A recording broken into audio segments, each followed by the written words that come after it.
Hello, HMS Bobcats. Welcome back to another week. The Helena Middle School on this week's Bob lesson.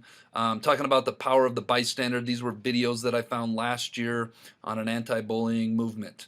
I want to bring to everybody's attention today the importance of knowing right from wrong, and when you see wrong, speaking on it. Our culture, our society, our school is only going to be as strong as each individual people who are socially policing things themselves.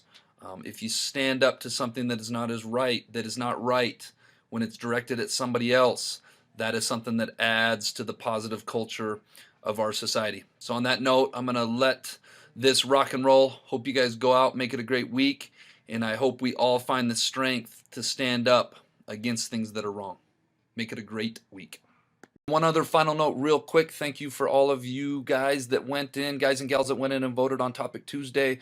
Thank you for the feedback. Again, that's on the HMS page. You go to About, you go Counseling Staff, go to Mr. Flato, vote Topic Tuesday. We are preliminarily, hopefully planning that for next Tuesday during Advisors. Stay tuned to next week's Bob lesson for more information. Thank you. All right, so let's start by talking about what is a bystander. For some of you, you've probably never heard that term bystander before. A bystander is someone who is in the same physical environment and is witness to disrespectful behavior from one party targeted at another. A socially responsible bystander, which is what we're really pushing for everyone to be, is someone who recognizes when something is wrong and acts to make it right.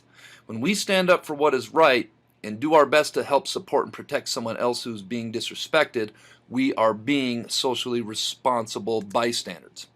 As a bystander, you are either part of the solution or you are part of the problem. That is, when you stand by and witness disrespectful behavior without interjecting, your actions are implicitly condoning the behavior.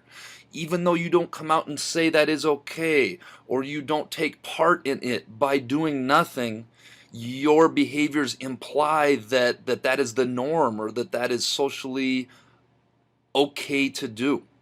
When you interject yourself into this situation and respectfully advocate for the person being disrespected, you are acting as a socially responsible bystander.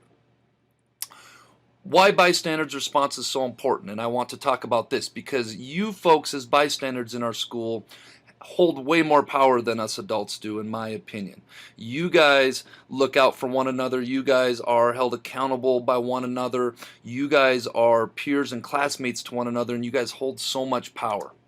Most disrespectful behavior takes place in front of peers. It almost never happens when adults are there watching. Most bystanders want to do something to stop the disrespectful behavior. People who act disrespectfully often like an audience to do it in front of. If the audience shows disapproval, the disrespectful behaviors are discouraged from continuing. Socially responsible bystanders help create a culture of zero tolerance for disrespect, empathy, I talked about that empathy word last Bob lesson, support, and a sense of connectedness at the school where we are all connected to one another. So I have a little diagram here I drew up, and if you look on the left, you'll remember I don't like to use that term bullying. I like to use the term disrespectful behavior. So whoever is exhibiting that disrespectful behavior, and you can see the top arrow, it's pointed at the victim. Now the bystander, being in the same environment, has a decision to make. They're kind of in the middle. Am I going to do nothing and implicitly join forces with the person that is exhibiting the disrespectful behavior, or am I going to stand by the victim and advocate for the victim? So in the first scenario, if you do nothing, or if you laugh, or if you giggle, or you enjoy the showing of disrespectful behavior, what you're really doing is you're kind of joining forces with the person that is being disrespectful. And to the victim, that might mean that they feel like they're getting teamed up on. What we would really like for you to do is be a good bystander. We're going to talk about this in a moment. Be a good bystander, show support to the victim, advocate for the victim, and let the person that's being disrespectful know, hey, you're being disrespectful and that's not very cool right now. Let's try to be more respectful to the person that is being disrespected. Question. that individuals who are, quote, bystanders have more power than they realize. One person could do a lot. One compliment, a smile. Say hi. How's it going? Cool shoes. Be a friend. Say you're awesome. You're not going to get laughed at if you say you don't know that person's life. You don't know what they're going through. You don't know what their home life is. Whoa, whoa, whoa. Really? No. Stop. That's not cool. Every time that you speak out is one less person getting bullied every day. I think you can save someone's life if you do that.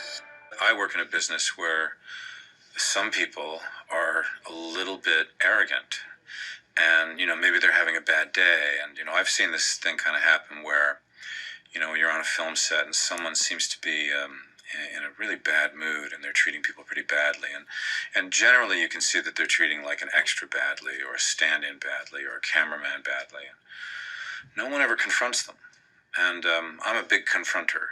I will generally call a meeting into my trailer with a producer, with either the person who's causing what I think is unnecessary tension and disruption, or being particularly mean. And I will say, look, I come here every day to try to be a part of creating an environment where we all can do our best work. And this behavior isn't going to fly. And what I often find is that it's when you confront someone who is behaving in that kind of bullying fashion that they're really stunned, because normally they can get away with it because everyone's just like, oh, they're in a really bad mood. And what are we going to do? Oh, my God, I don't know. Yeah, I don't know. You talk to someone. And everyone's sort of whispering and sneaking around instead of walking up to that person and saying, what is your problem?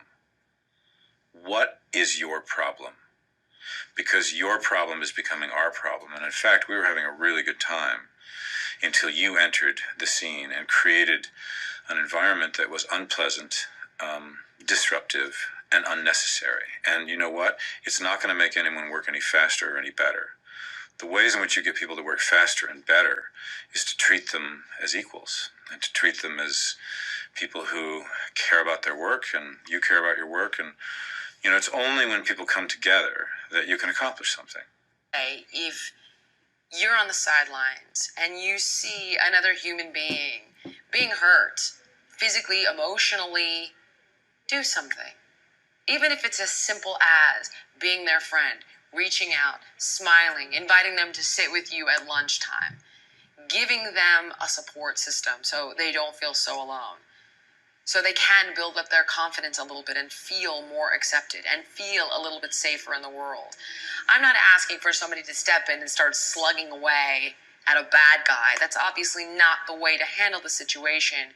But to be a good person and to extend a helping hand, to smile, to make eye contact, to be inviting, to be kind, can make all the difference. There's tons of things you can do. The first would be to get involved in a polite and friendly manner, in a peaceful manner, and stick up for that person. Say something.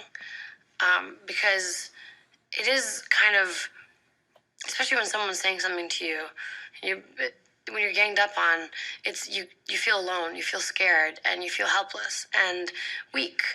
So support system, showing your support for someone else and feeling supported by people is one of the first steps and the biggest steps towards destroying and demolishing bullying altogether.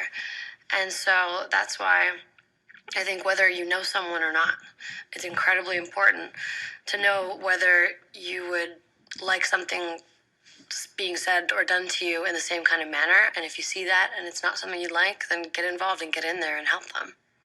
All right, this week's quote of the week comes from none other than the Reverend Martin Luther King Jr. And he said, and I quote, "Injustice anywhere is a threat to justice everywhere." And I love this quote so much, and I think it ties in perfectly with being a great bystander, because essentially what he's saying is injustice or disrespectful behavior anywhere, letting that be anywhere, is a threat to justice everywhere, is a threat to being disrespected by everyone. If you think about it like a garden, if you allow weeds or unwanted vegetation or weeds growing in your garden, if you let any of those take root in your garden, even if it's in the parts where it's not affecting the carrots or the cucumbers or the corn or whatever it is you're growing, eventually it's going to spread and it's eventually going to take over your garden. It's going to choke out the good stuff that you want growing in your garden. It's going to steal all the nutrients from the corn, the tomatoes, the potatoes, everything you have growing in your garden. So essentially what this quote is saying is that we shouldn't let it happen. We should never condone it. We should never allow disrespectful behavior, because injustice anywhere is a threat to justice everywhere. All right, let's get to this week's Jelly Bean Question of the Week winners. We got Emily Hamlin, Luther Hunthausen, Aurora Montgomery, Jack Hedrick, and Xander. Do you have a last name? We got 2 Xanders in the school. I'm not sure which one it is. What 5-letter word reads the same if it's only the first letter versus all 5, and that would be Q? All right, this week's Jelly Bean Question of the Week. Let's mix a little math and English today, shall we? I am an odd number. Take away 1 letter in my name, and I become even. What number am I? If you think you know, submit your answer to the Bob box. Get that thing turned in by Thursday this week, and then tune in after break to see if you're a winner. All right, Bobcats, let's make it a great last week of 2022.